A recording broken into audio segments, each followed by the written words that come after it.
Welcome back to our tutorial on models and code, or how to code architectural models. Now we are at chapter 5, and this is a kind of appendix on natural models, and the next chapter will be on models and robots. This is a pair of appendixes.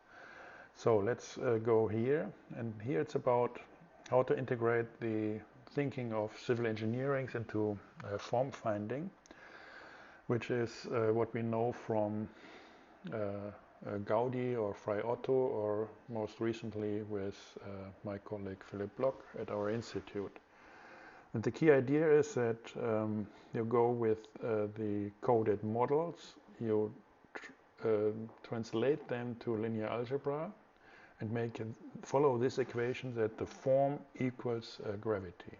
And we want to discuss this, how this is seamlessly integrated into our mechanics of coding architectural models. So it's very interesting because it's super straightforward, and I love it. So there is a lecture last semester. You can watch that. There is text explicating these thoughts in our recently published Atlas of Digital Architecture, Chapter 6, the naturalization of forms. So you can have a text form of these ideas. So we will have 3 chapters. A simple case with 5 elements in 2 dimensions to develop the idea how to proceed. Then we will put that and symbolize it in the mechanics of the lambda calculus, and then we will shift from 2 to a 3D model to generate this kind of form finding. Okay, now chapter 1.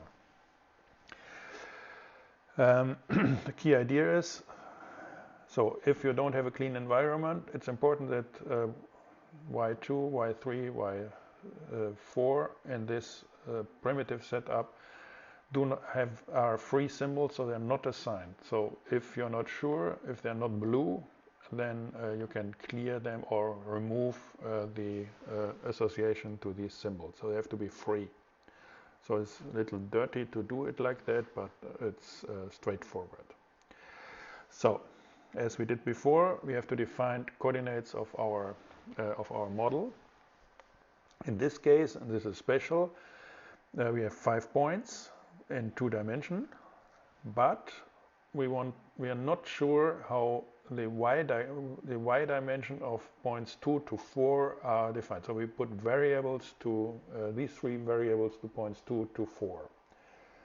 So, and that's our setup, and that's the difference to before. Before we had the coordinates fixed. Now we put them to variables. That's the only difference. So now we have to go for the connections of these points, and what we do is we define a strength of these connections. So if you think of a rubber band or something, then it's the strength of this rubber band. So just have a number there. So, and then we say there's a force of gravity at the point 2, 3, and 4, and we call that the force at 2 is equal to force at 3 is equal to force at 4, and this is O and point 1. So this is point 1 in y direction. So this stands for symbolized gravity. So then we say, instead of saying there's a connection between point 1 and point 2, point 2 to point 3, we say we know there is an equation with that. So we say, for example, point 2, this is equation 2, goes with our force at point 2 equals, simplify, so which is Q, this is point 1 minus point 2 plus the elasticity or the strength with 0.3 minus 0.2. So therefore we say there is Yeah, we can go here. We can ask what is this, copy that, go for a new file, new notebook, put it here to check things. So ask what is it, and then this is a formula. Huh? So this is x is okay because we know x, but then y is, so y2 is depending on y3 in this case. So we can simplify that. So this is what you learn at school to get it in a certain. So we aggregated the parameters for y2 and then we aggregated the attribution to y3. So this is y2. So if we go for the next one here,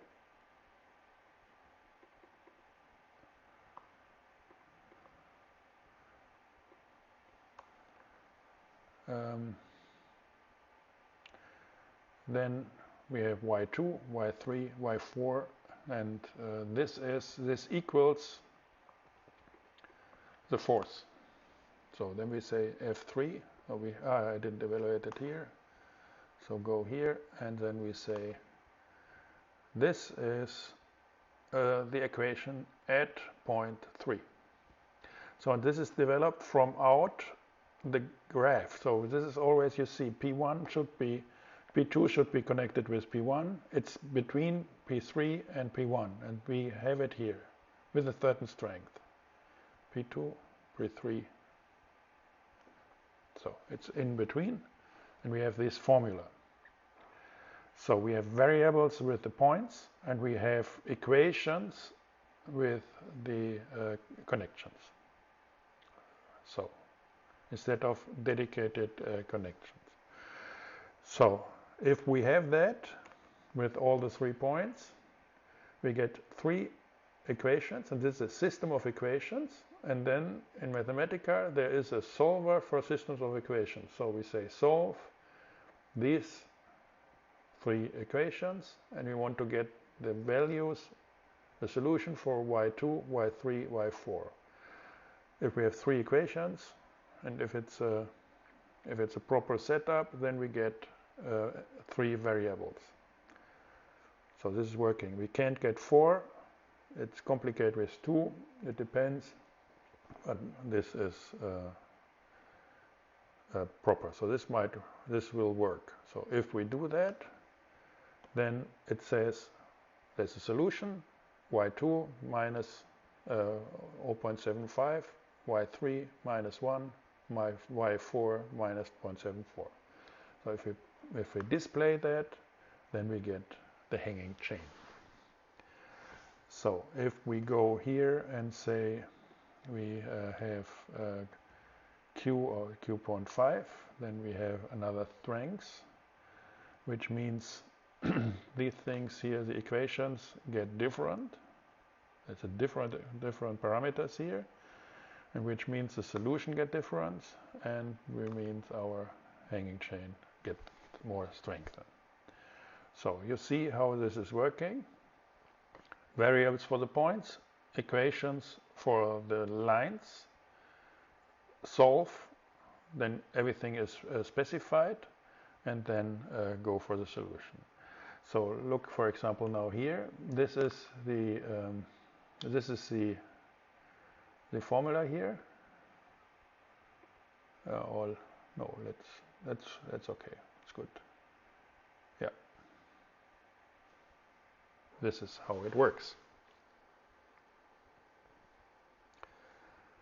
Good. Very straightforward. So there's no conceptual mismatch with our idea of points, of vertices, edges, and constructing the graph and so on.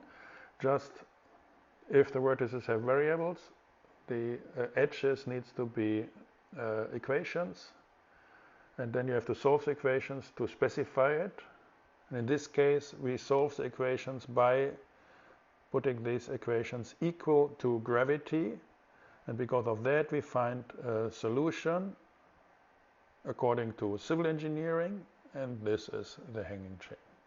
Super simple, super straightforward, and very easy to implement with a single line.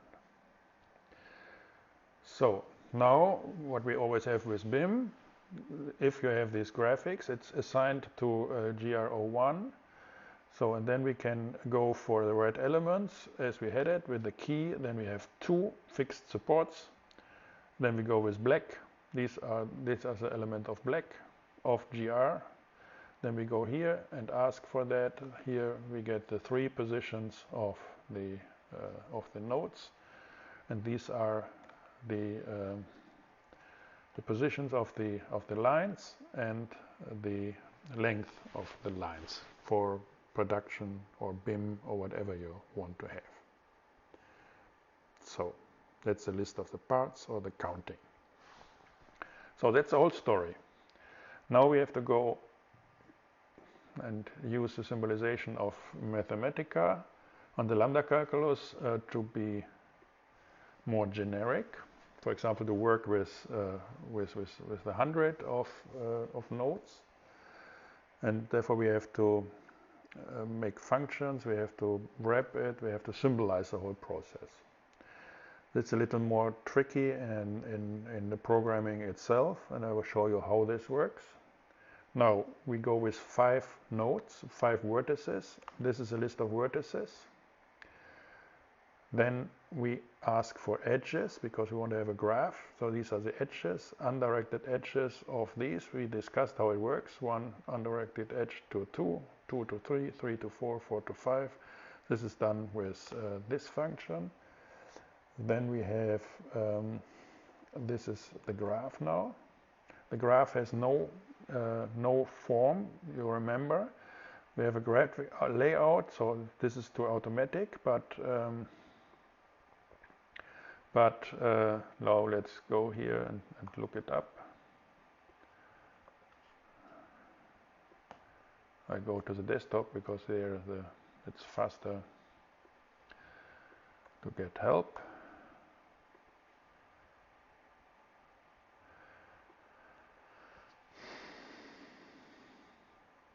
So you remember in our discussions that graphs can have this one and the same graph, just with circular embedding, with spiral embedding. So now go, for example, for spiral embedding and say we want to have graph layout spiral embedding. If we do that, then we get a different layout. So you see it's completely arbitrary how this graph is rendered into graphic.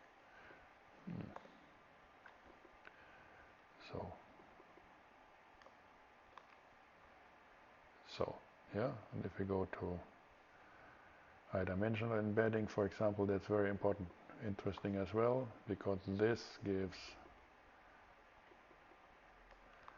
a kind of gravity to it. Interesting, yeah? So certain algorithms which in most cases give you reasonable graphical representation of graphs.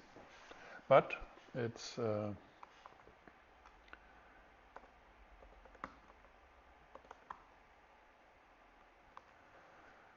we give it to automatic, so, and in our case it's a nice representation of this line. So remember, graphs don't have any coordinates. Instead we define them. This is a function here, coordinates. This goes for the vertices, and I show you what this is.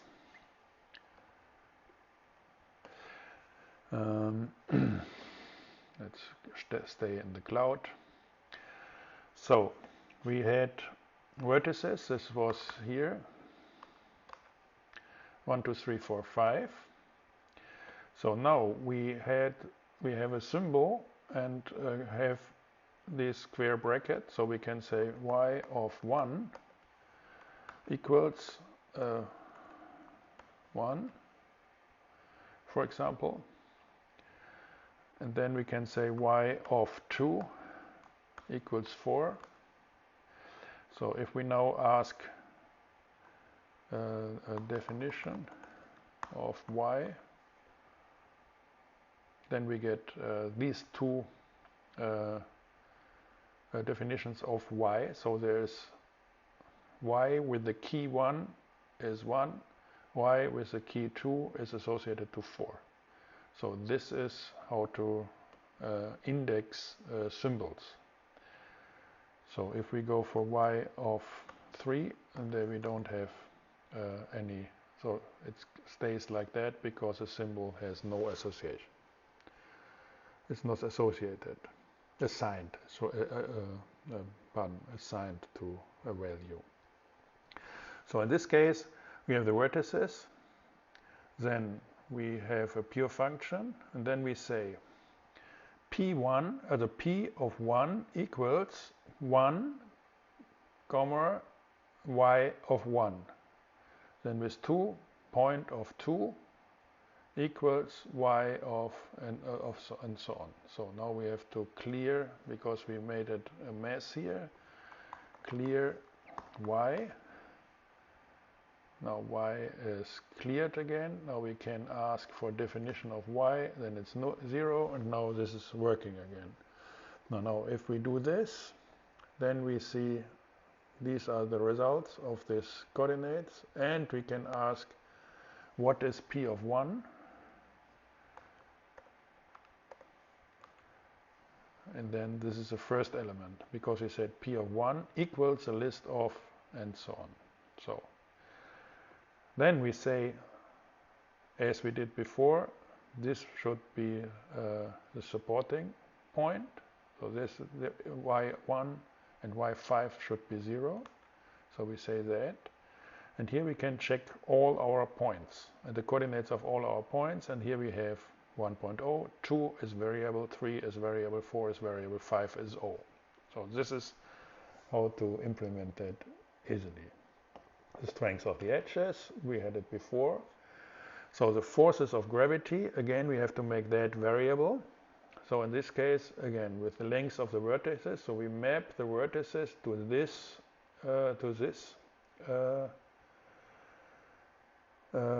assignment of force of 1 equals 0.1. So this is what we do here.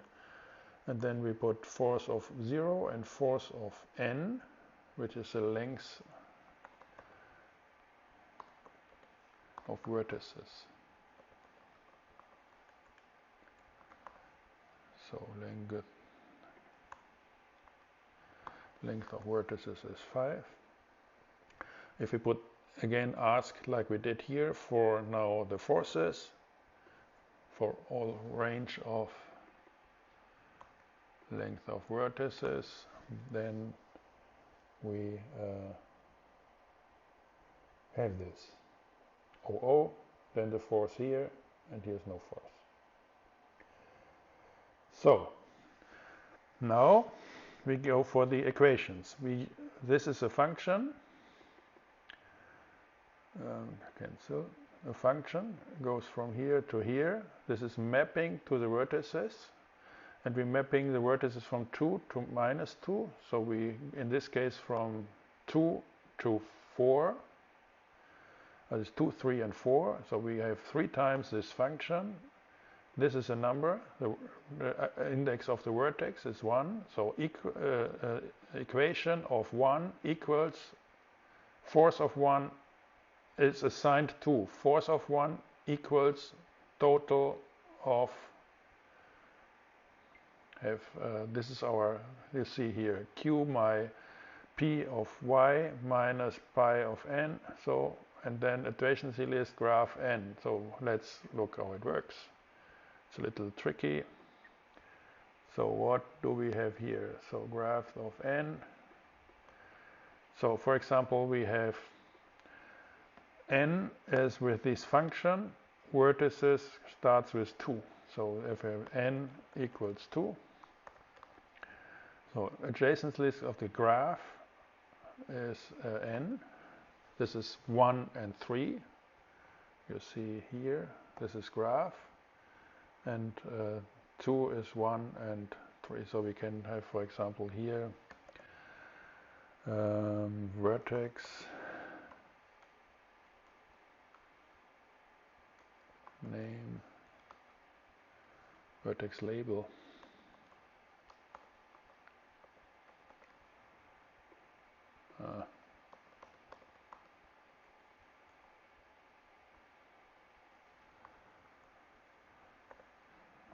What is this?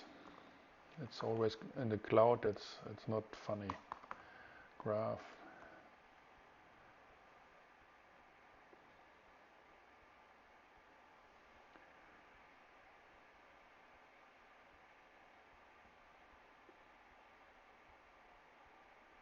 Labels here, vertex labels. This is what we need. Vertex labels. Here, 1. So 2 is connected with 1 and with 3. So this is what we have here. Adjacency list of graph n is 1 and 3. So therefore, at our complicate function here, so this is 1 and 3 put to this guy here. So therefore, the 1 is put to this pure function. So n is inherited from here. We put that here 1.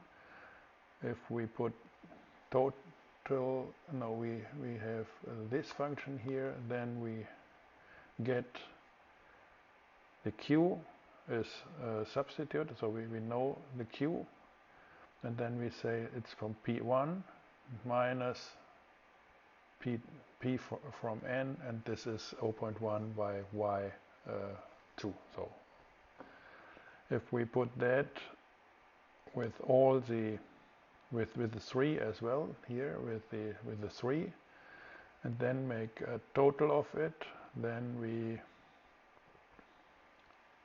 have this,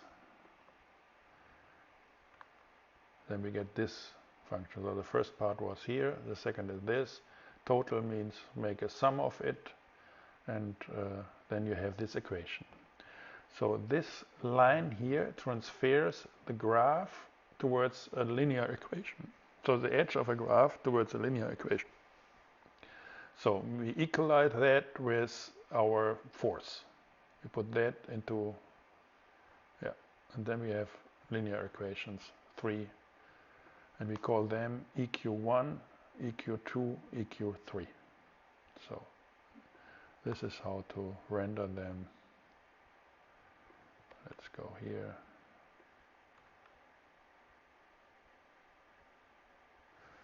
Why is it not working?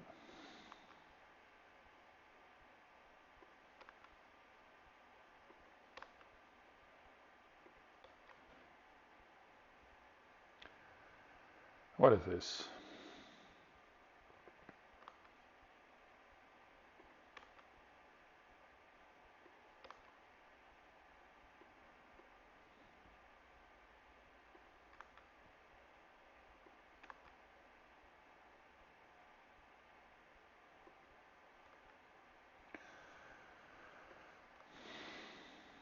It was missing here. The coordinates had not been precise. This was, I think, missing. Let's hope it works. So, and here we are with the system of equation. So, and as we did before, 3 variables, 3 equations. This should work and give a result. So here we are with the coordinates. If you put that to a graphics, the same function as above, then we have the hanging chain. Now, this is the evaluation, the counting we get for the fixed supports, points, lines, lengths, and put that into a fit table. Then we get a nice summary of this graphics. So if we put that into a single function, just copy this and wrap it by a module to keep these variables local and undisturbed. That's what we did, just in one line. And then we can put the n to variable. So now it's with 12 points. We can go for 24 points. And here we have nice hanging chain. And this is our counting. Fixed supports 2, numbers of vertices 24, lengths, lines, countings, and the lengths of the edges. That's it.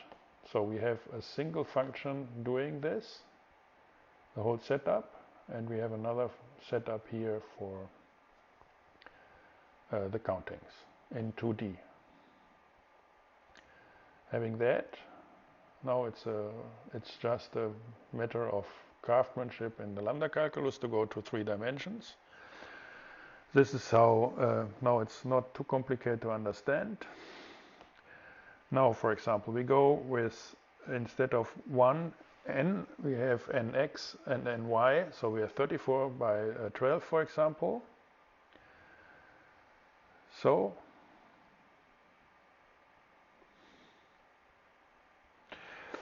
then we have to take care that x, y, and z are variables and free to get variables. So this is with the remove command, or clear. We had used clear above. In this case, it makes no difference. So then we make the vertex list 1 and the x, y, the points list 1. So let's go how this works, and then we can analyze it. Let's go here. Oh no, go.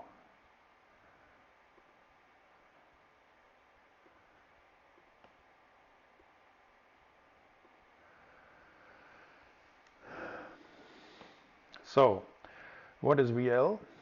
It's range of nx by ny, so 34 multiplied with 12, so this should be VL1. It's a list of some 400 vertices we are expecting, and these are the indexes to these vertices, so that's simple. So then with xy1 we have all these pairs. So these are 408 pairs. So we did not multiply them, so we make these combinatoric pairs. So these are the coordinates in a regular grid of these points. So to make it very simple, these are our fixed coordinates. So then this function here cuts holes. So we remove certain points. These are del, so look at what del is. This is a list of points. So, and we delete these points from xy1 and put that to xy. And then we recalibrate the length of xy. So therefore, xy is a list of points where these points of xy1 are deleted, and therefore we have a vertex list which is counting straight and just jumping the holes. So now it's not 408, it's 396 vertices. So this is just an example to make a simple grid. As we did, we have to connect these points to make a graph. So we used, like in the skyscraper example, we used the distance matrix and said I want to have all points connected which are smaller or equal 1, or we can say equal 1. So in this case we simply say it should be like this. We don't want to have the diagonals and double and so on. So we just want to have the one, and if we say this should be our element list, so let's go and look. This works pretty well. If we go, for example, we can say in principle this should work, it's equal 1, A is equal 1, this should work the same. Yes, but if we say this should be, for example, if you want to have the diagonals, then you can have, it should be 1.4, be smaller, then A should be smaller than 1.5. That's with the square root, and then you get the diagonals.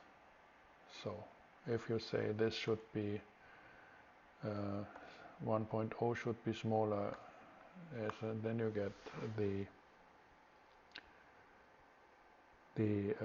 orthogonals and the diagonals.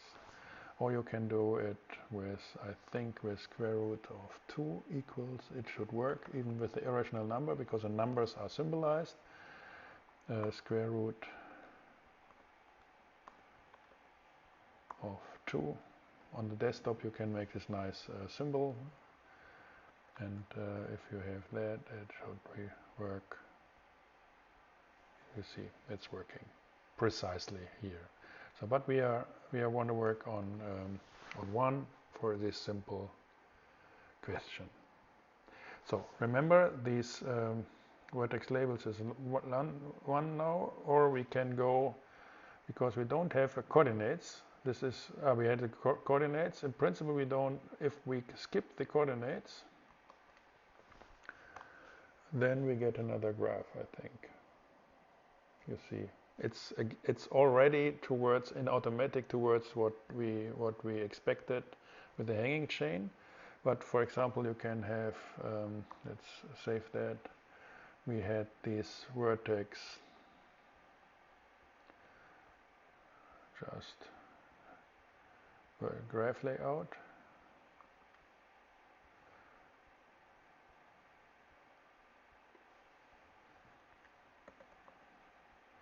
And this graph layout, what was it?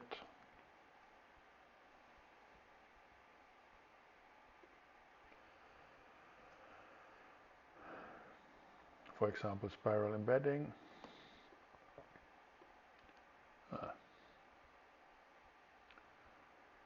Always very slow.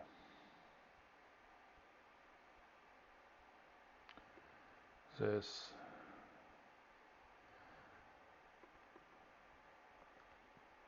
spiral embedding. So you see the same graph, and so currently we don't have any coordinates.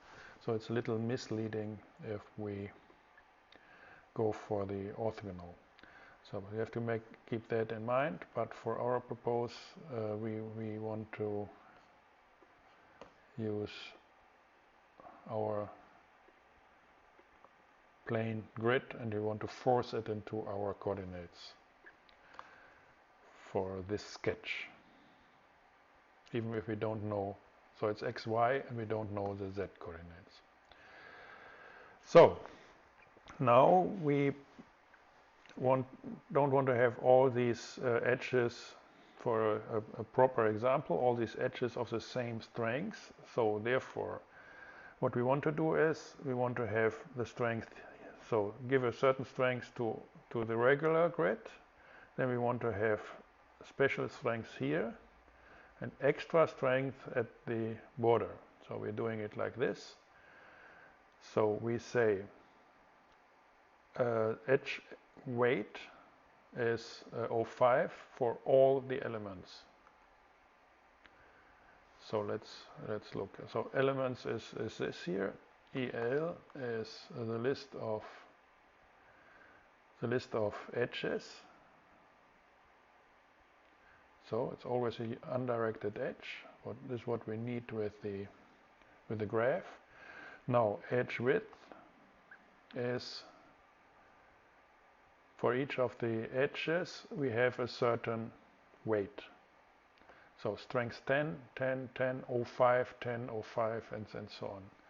So default is 05, and then we say at the XY, this is a key with position at the line 12 or 23, so it's 12 or 23. So we see it here, this position, XY. So we can just check how it works. So we had position XY. XY had been our points. So now with position we can ask position XY. And these are all these lists of pairs. So we can say if this is 12 and whatever Y is, we want to have this position on on all levels. Then he says position 129. This is line 12. If we go for cases, then we get the not the position but the value there. These are all 12. I can say or 23, then we get both lists. So cases, you can check it, and then if you say position, then you see position, and then you get these numbers. So therefore we say on these positions 12 and with this key 12 and 33, we want to have edge weight of this position should be 2. We do the same with the first on X, the first and 34, so first and 34, and we put that edge weight on 10. So we do the same here, but on Y it's 12, so this is here, and put them on 10 here as well. Then we go on Y1, the upper line here, and we set this edge weight to 10 as well. So which means our edge weight has these kind of numbers. So the 2s, the 10s, and the 05. So with our graph, we can say it's a vertex list, the edge list. Then for the sketch, we provisorically we put that XY and coordinates. Be careful, this is conceptually not adequate. So then we take the labels to none, otherwise it will be a lot, all the numbers here. We say the edge weight should be EW, EW, edge style. So we take this edge weight to a certain thickness, transport it, so you can analyze it how this is not too simple. So this is a pure function here. We map edge weight. So therefore go and look it up. If you take this, all this is now it's defined. This is a list of the weights, thickness. So this makes the thickness of these 700 edges, the thickness.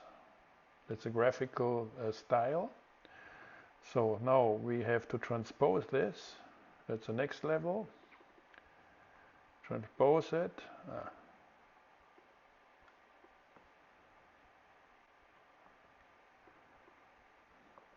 So this means this is the thickness. Then we get for the edge list. So these are the edges. We make the thickness. And when we put that into a list, then we transpose. So this means edge number 1 gets the thickness of edge width number 1, edge number 100 get the thickness of this, and we have now not 2 lists of 700, but now we have 700 lists of 2. And this looks like this. Here edge arm has this thickness, and this has this thickness. So, and we need that as a rule. So this crazy setup here is a map apply to all this. So which means each of these lists here of transpose, each of these pairs should not be a list, but the head of this list here, so list as the head, should be replaced by a rule. So this is the way how to do it, and then you have edge number is of thickness edge this is of thickness that, edge this is of thickness that. This is a format we need for the graph to specify the edge style. So it's a little tricky. So vertex style. Here we have fixed points. This is another one. We have the vertex. So now we get the boundaries. Here we see, let's look at the next one. We see it's, these are our coordinates.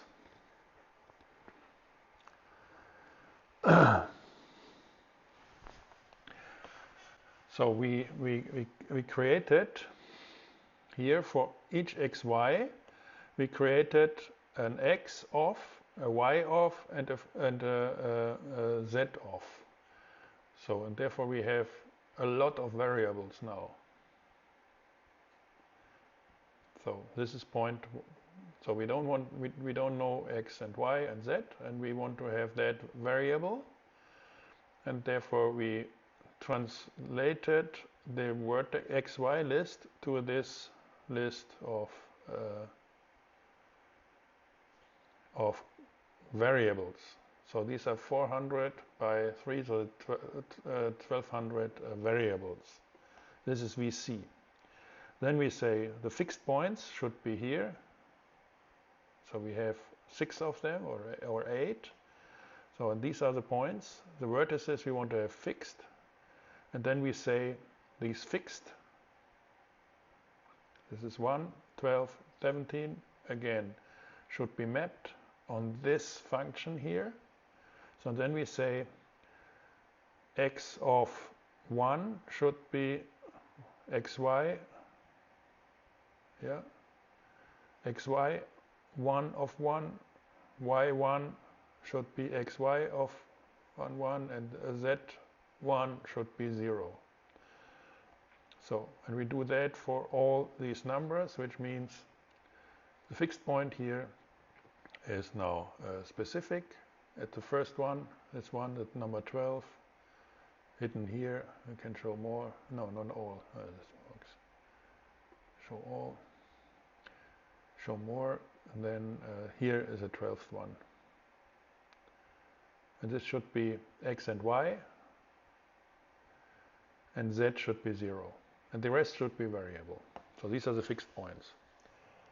So, and we want to have vertex style of these fixed points as red. So if we look it up, there's a red point because they are fixed. And there's an offset here. There's an error. This should be 13. So let's fix it. And this should be 1. This is guess it's 18. This is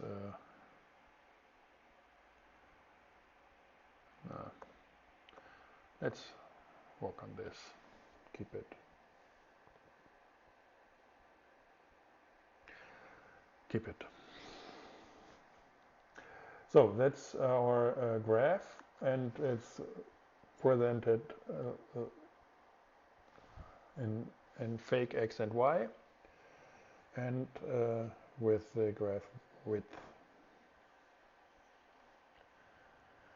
Now,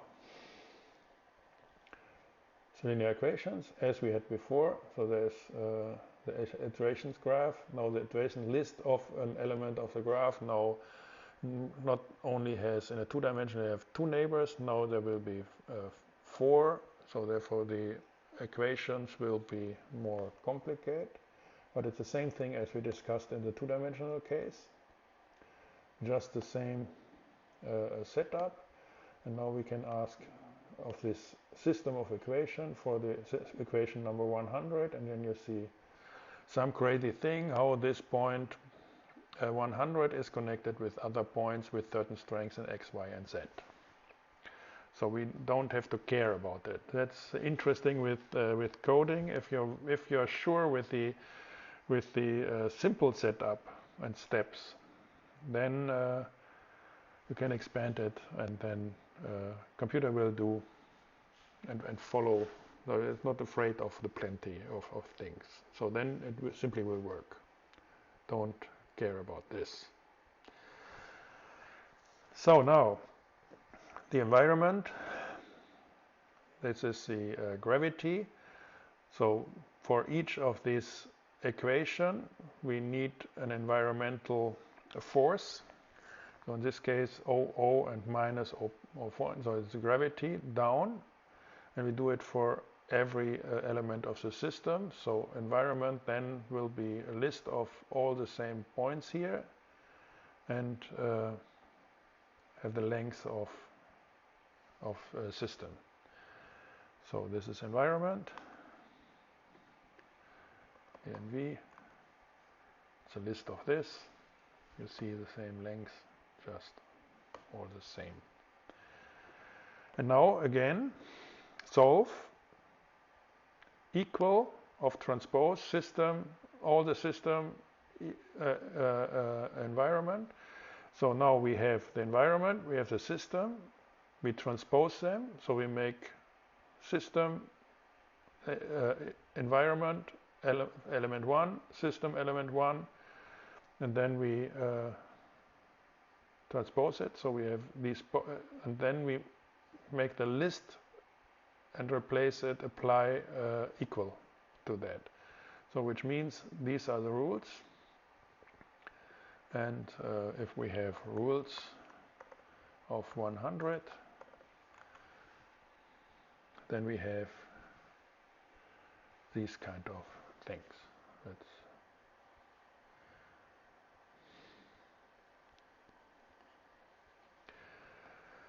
Now extract the parameter. So edges of points, line of points, what is it? Let's go, and here we are.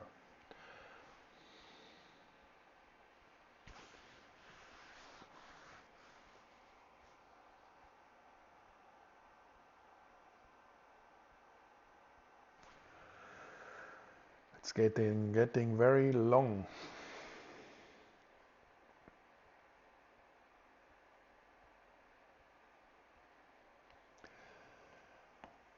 The edge function is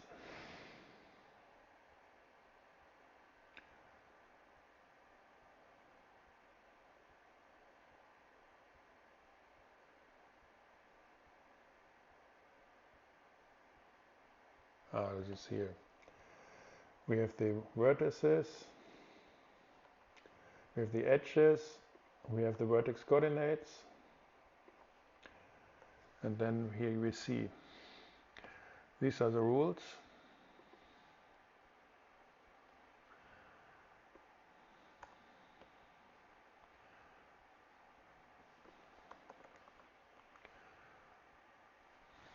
So here you see all the variables. So this is the solver.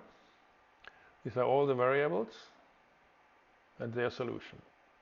And you see it's super fast, so I can't believe it. So you have a system of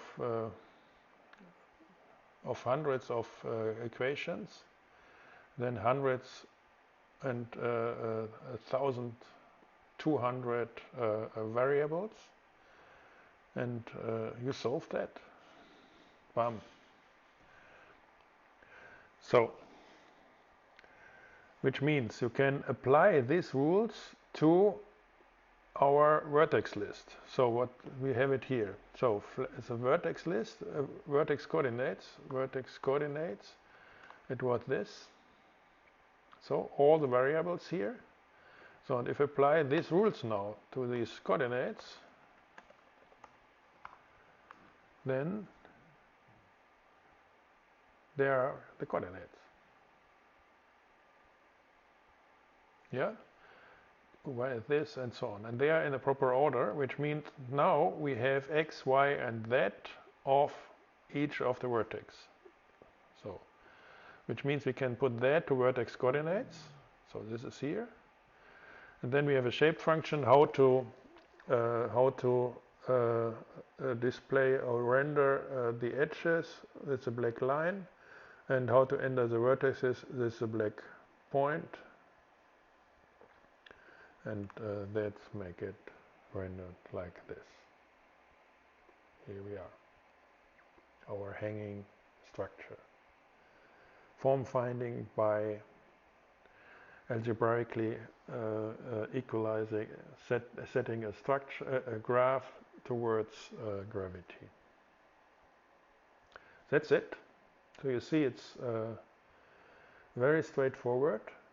It's more logistics on these lists, and the form finding is always the same like we had before. So if you want to introduce wind in xy direction, point 1, then you have another kind of forces. The equations get a different solution, and we have another form.